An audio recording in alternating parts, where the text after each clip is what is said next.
Hi, and see you there. Let's talk about religion. Today I'm going to be talking about the six virtues, which is one of the religions in Day of Fallen Night by Samantha Shannon, and how it impacts the world around it by viewing it through its allegory with Christianity.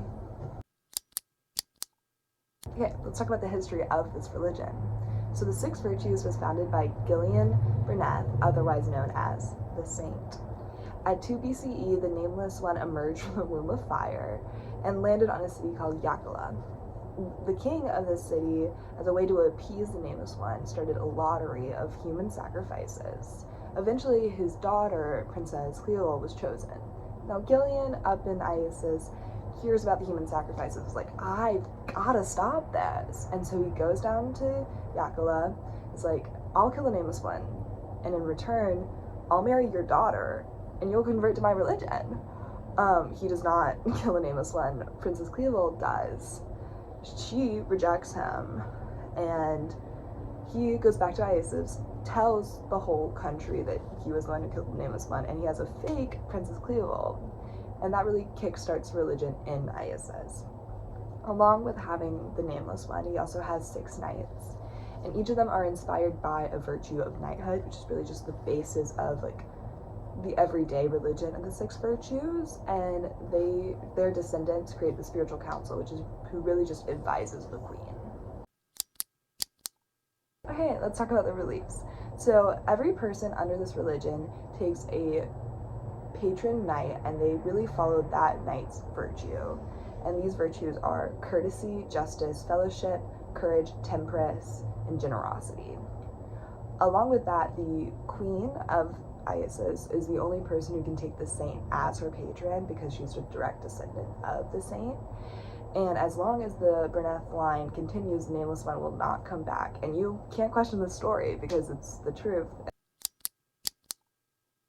Okay, let's talk about the spread of the 6 virtues and the creation of the virtuedom. The virtuedom is just every country whose religion is the 6 virtues. This includes Isis, the Ascalon, the Hearth, and the Methadon. All of these were brought under the virtuedom through marriage, and none of them are ruled by Burnett line except Isis. But you wouldn't want to anchor the saint, and that was how the 6 virtues spread through the northern part of the country. Okay, now let's go through this analysis. So Gillian's story was inspired by the story of St. George, who, according to legend, was a warrior saint who killed a dragon and baptized the king's subjects. This is very similar to what Gillian told everybody his story was, but it's not actually his story because he didn't actually kill the Nameless One. Womp womp. Now to go through the establishment of the virtuedom is very similar to the spread of Christianity throughout medieval Europe.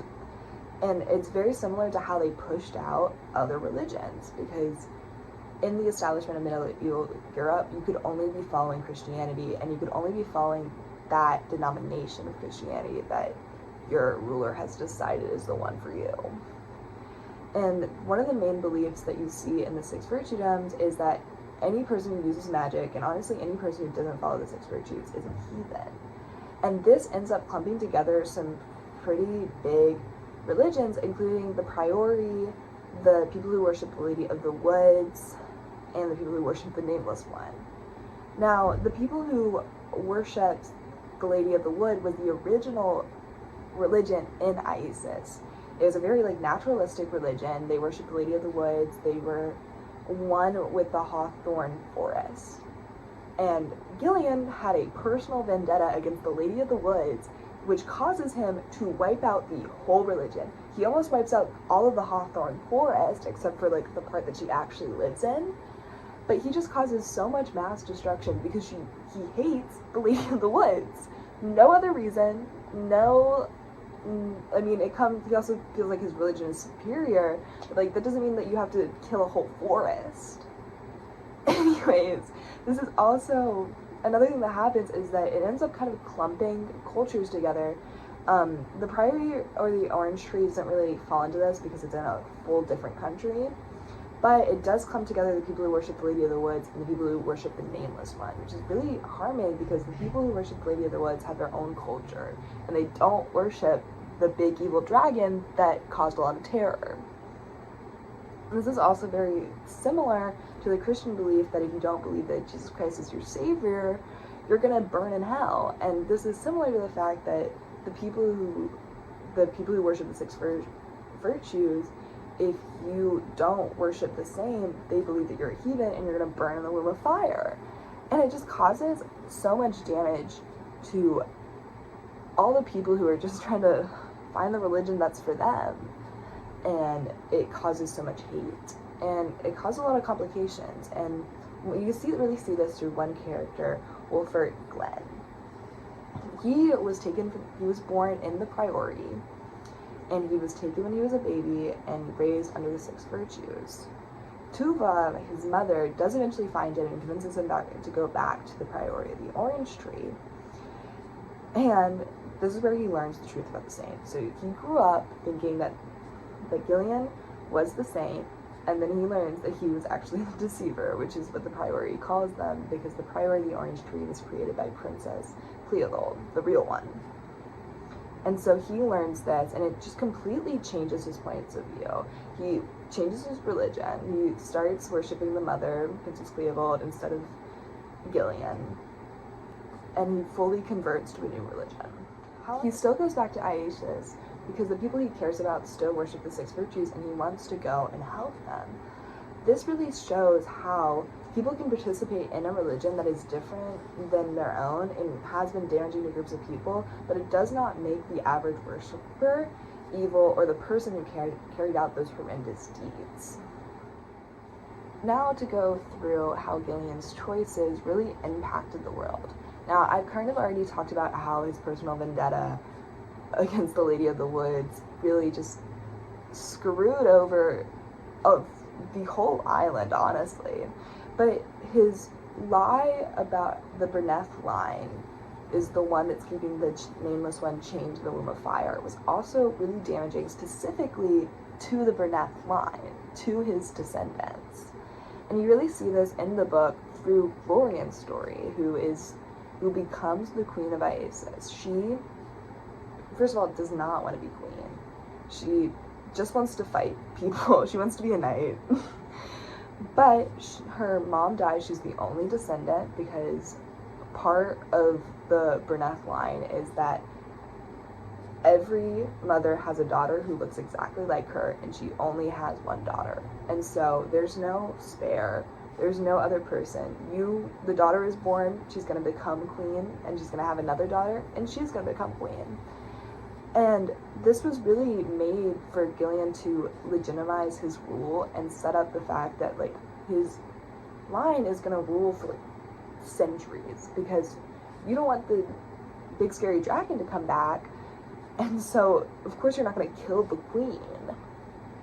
But what this does is it puts every single one of his daughters and his daughter's daughters in this horrible position that they know that their only worth is the kid that they can provide, not the value they have as a queen, as a ruler. No, it's the fact that they're going to have a kid, and if they don't have a kid, they're going to be seen as a bad queen, no matter what their actions do. And you really see this through Glorian's story, because she sacrifices everything to be queen, for her people. She marries someone who's 70 years old. She has a kid out of wedlock, so she doesn't have to consummate the marriage with a 70-year-old. and this whole time, she also gives birth and immediately goes into battle. And you just see her repeating something that her mother told her. One day you're going to sit across the table from your own daughter and tell her that she will wed for this realm, and you will remember this. And it really has the idea of, like, she is trying to make autonomy in her choices, but she doesn't. She's just a girl, and like I said, her only worth is the fact that she's going to have a kid, and that kid is also going to have a kid. She also says a line towards the end of the book, damn you, Gillian Berneth. Why did you not have to suffer, but your descendants did? And I think this really summarizes her story and the impact that Gillian had, because his choices, something that he would never have to reap the consequences of, that he decided that, oh, like, I'm going to legitimize my rule, but curse every single one of my daughters and my daughter's daughters to have kids, it doesn't really impact me. I'm never going to have birth. And it's, you have this idea of Glorian wants something and she just cannot have it, but she puts her people first. And every moment she's upset over the lack of power of her body and gets so mad at Gillian, but never questions the belief. And she is so devoted to her people and her religion. She is so mad at Gillian for having this curse on her family, but doesn't question if the curse is real. And all of this goes to show how religion can be used to harm people when it's used in politics, which it has no place for. Gillian used something as a way for knights to live, and he used that to create a whole kingdom at the expense of his descendants. Okay, let's wrap this all up. Religion at its core is supposed to comfort people. It's supposed to bring meaning in the world, but time and time again it is used to damage groups of people. What Shannon does is creates a story, and it shows these different sides of religion. It shows how it brings comfort to people. It shows how it damages people who don't believe, and it shows the burden that believers do bear. Christianity brings a lot of people comfort, myself included. It's nice to know that when I die, I'm going to go to heaven and I'm not going to fade into oblivion. But it also has been used to defend wiping out groups of people. The Six Virtues is directly inspired by the idea of religion being twisted for evil.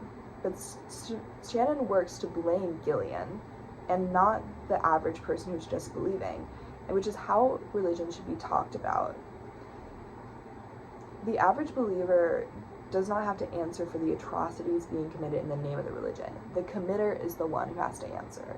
And Shannon perfectly shows that throughout Day of Fallen Night. Thank you.